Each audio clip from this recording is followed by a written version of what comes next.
Assalomu alaykum, Ümid Avtogaz abunəçiləri, yaxşımızsa, sağlıqda yaxşımı? Bir növbətdə maşınımız Cobalt avto maşınası oldu. Cobalt avtomat коробка, bunga erdem gidik, 4-cü pakarina metan 90'lık balon metandan ustanofga etib berdik dostlar. Qo'yilgan vəzifəni açtırıb olmasaq, görüşürüz mümkün.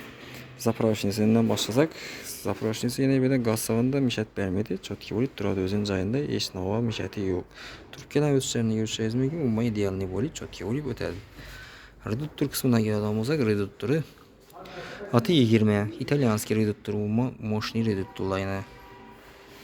Görüşürüz mümkün, umma hiç normal müşahede. Çette akurat ne bo'lib turadi. Kompüterine geldiğim olsak, Stack Kofas 202, LED 600 kulçatırlısı buladı bu. Polşanı kompüteri buladı yine.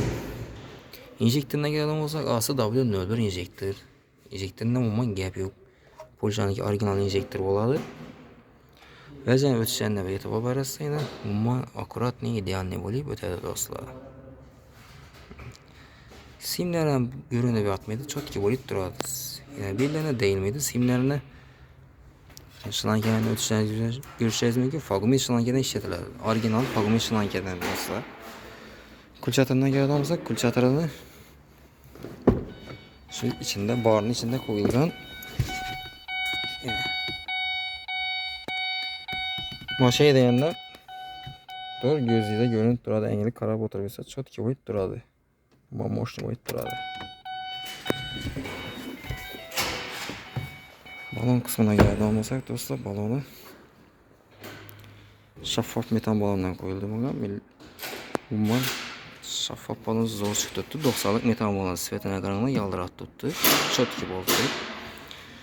Şumkelerden vuruladı dostlar. Şumkesi gelişirgen halda egesi vur dese taklap veremiz. Eğer yok dese işini azgına döş yerlerimize su girmesi için çötkeye taklap verirlerdi. Şimdi pastafkesine gelelim olsak dostlar, pastafkesi balon çapmıydı. Listen ötürgen.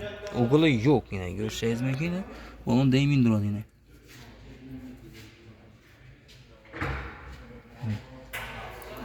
Bagajam giyin kaladı dostlar. Çotki bo'lib idealni o'ttiradi. Balon ekranida çotki bo'lib yaldirat tuttu. Kime şimdi sifatli xizmatlar kerak bo'lsa, bemalol aloqaga chiqaverasiz. Biz ham manzilimizga kelganimizda Xorazm viloyati Urganch shahar, Xorazm avtosavdo avtosaloni bo'ladi dostlar.